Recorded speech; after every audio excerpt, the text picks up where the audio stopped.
नमस्कार मित्रों, स्वागत करता हूँ आपका अपने यूट्यूब चैनल पर। मित्रों, आज बहुत ही मैं अहम टॉपिक पर बात करने वाला हूँ। कई मेरे पास ऐसे फ़ोन कॉल आए हैं कि गुरुजी, हमारी जो पत्नी किसी के साथ में निकल गई है, लड़के के साथ में भाग गई है। और देखिए, ये बहुत शर्मिंदगी का भी मतलब विषय है कि इस दौर में इतनी लोगों की बुद्धि भ्रष्ट हो गई है कि बाल बच्चों को छोड़कर केवल एक शारीरिक सुख के लिए या थोड़े से पैसे के सुख के लिए आप मतलब दूसरे के साथ में निकल गए या भाग गए। या फिर कई लेडीज़ों का भी ऐसा जो कॉल आया है कि गुरुजी, मेरे हस्बैंड है वो दूसरे के साथ में रह रही हैं, चोरी चोरी छुप के पहले घर आते थे, अब घर आना भी छोड़ दिया, ठीक है ना, दूसरी जगह रह रही हैं, नौकरी चाकरी छोड़कर लीव वगैरह छुट्टी वगैरह लेकर दूसरी जगह रह रही हैं, या कई जो भाग गए। तो आज इसी विषय पर जो चर्चा करते हैं कि ऐसे व्यक्ति को कैसे बुलाया जाए अपने पास में, जो कि बहुत पुण्य और धर्म का काम है। मित्रों, सबसे पहले मैं बात करूंगा उन शादीशुदा लेडीज़ों की, ठीक है ना, कि जो किसी दूसरे के प्रेम प्रसंग में मतलब पढ़कर बातों में आकर, ठीक है, अपनी घर गृहस्थी को, बसी हुई घर गृहस्थी को छोड़कर जो भाग गई हैं। अगर ऐसी कोई लेडीज़ जो भाग गई हैं, ठीक है, भगवान ना करे किसी के साथ में ऐसा जो हो, क्योंकि जिसके साथ में होता है उसके दिल पे क्या बीतती है तो वो ही जानता है। तो किस तरीके से मतलब उनको जो बुलाया जाए, तो ये एक विधान में ज़बरदस्त विधान अपने ज्ञान से जो देता हूँ। मित्रों, अगर किसी की बहन बेटी चली गई है किसी लड़के के बहकावे में आकर, उसमें भी ये चीज़ काम करेगी। कोई शादीशुदा महिला है, अगर वो किसी के बहकावे में आकर जो कहीं भाग गई निकल गई है, तो उसमें भी ये चीज़ काम करेगी। कोई व्यक्ति है, जेंट्स है, वो पत्नी को धोखा देकर निकल गया है उधर उधर, उसको वापस बुलाना है, गृहस्थी बसानी है, तो उसमें भी ये चीज़ काम करेगी। अब करना क्या है, देखिए मित्रों, ऐसा होता है कि हमारे घर के जो मालिक होते हैं, हमारे घर के मालिक हमारे बुजुर्ग, हमारे पितृ होते हैं, जो हमारे पितृ देवता होते हैं ना, प्रथम वही हमारे घर के मालिक होते हैं। और उनके बाद जो सबसे बड़ा मान हमारे घर में जो मिला है, वो मिला है कुल देवी को। कुल देव ज़्यादातर किसी के हो ना हो, लेकिन कुल देवी सबकी होती हैं।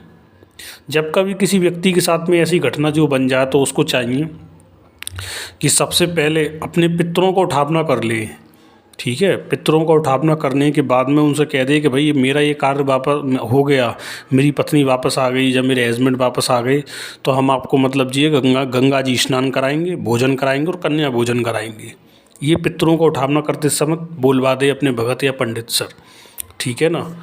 दूसरी बात, कुल देवी, एक उठावना कराया कुल देवी का, और कुल देवी का उठावना कराकर बोल दे कि माता, मेरा ये कार्य हो जाएगा, मेरा व्यक्ति वापस आ जाएगा, तो मैं आपके जो दर्शन के लिए मतलब आऊँगी, या और मतलब ये कि जो भी आपकी उचित भेंट पूजा है वो मैं आपकी जो चढ़वाऊँगी। तो माता की भेंट बोल दे, भेंट में जिसके जैसा विधान हो। भाई कहीं कहीं अठयाबरी चलती है, गोला चढ़ता है, गोला वाले गोला चढ़ा सकते हैं, शराब वाले शराब चढ़ा सकते हैं, और भैया बकरा वाले बकरा चढ़ा सकते हैं, जिसकी देवी का जैसा विधान हो, ठीक है ना। अब जो दो विधान हो गए, दो उठावने हो गए, इनको रख दो। उसके बाद अब बात करते हैं बाबा वीर बिलाखी की। अब जो दो आन समझ लो ज़बरदस्त बाबा को जो मिल चुकी हैं, उसके बाद जो व्यक्ति भाग गया उसके कपड़े ले लें, ठीक है ना।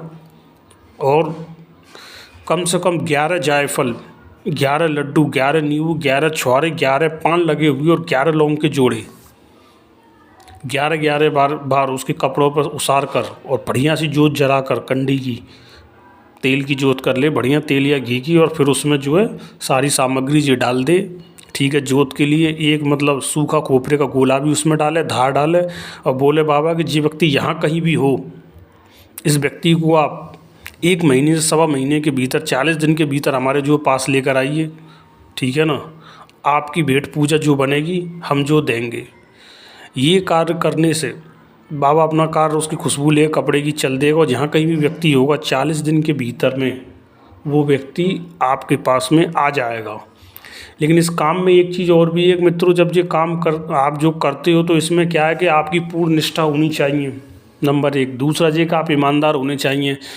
नंबर 3, ऐसा नहीं है कि भाई आप ही सामने वाले को परेशान करते हो और आपने ही उसको इतना परेशान कर दिया, इतना मजबूर कर दिया कि कोई व्यक्ति बेचारी कोई मजबूरी में चली गई हो, जब बेचारा कोई मजबूरी में चला गया हो, तो ऐसी कंडीशन में जो उपाय काम नहीं करेगा, बहुत कम करेगा, करे नहीं भी करे। लेकिन आप निर्दोष हो, आपको भनक नहीं है, आपने अपने सभी उत्तरदायित्व निभाए हैं। जब ज़रूरत पड़ी है, रोटी कपड़ा और मकान आपने जो दिया है, पैसा दिया है, ठीक है ना। बच्चों का आपने ध्यान रखा, आप ईमानदार हो तो जी % 100 में 100 काम करेगा। बहुत ज़बरदस्त जी टॉप कॉप आए जो काम करेगा। उम्मीद करता हूँ वीडियो आपको पसंद आई होगी। वीडियो पसंद आए तो चैनल को लाइक करें, शेयर करें, सब्सक्राइब करें। कोई सवाल हो तो आप कमेंट कर सकते हैं। मुझे मेरे व्हाट्सएप नंबर पर भी आप जो मैसेज करके पूछ सकते हैं। जो मुझसे मदद होगी वो आपकी हो जाएगी। धन्यवाद।